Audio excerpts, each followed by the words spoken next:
غفلتوں میں ڈوبے ہوئے گمشدہ لوگ کہ جو کہتے ہیں نہ خدا ملتا ہے نہ قرآن سمجھ میں آتا ہے، قرآن موجود ہے، قرآن بول رہا ہے، قرآن کی ہر آیت روز نئے شمس و قمر کے ساتھ طلوع کرتی ہے اور قیامت تک معارف قرآن کھلتے رہیں گے، ہر روز آیت الہی نئی تفسیر کے ساتھ جلوہ گر ہوگی۔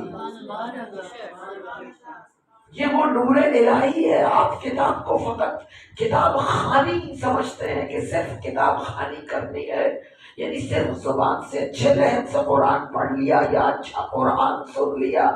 تو بس قرآن کا حق ادا ہو گیا۔ قرآن لفظ نہیں ہے، لفظ تو جسم ہے قرآن کا،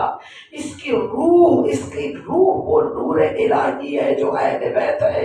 جو عطرت محمد و آل محمد ہے۔ اگر معرفت محمد و آل محمد نہیں ہے تو اس جسم کی مانند ہے قرآن، جس کی روح کو اس کے جسم سے جدا کر دیا جائے تو جسم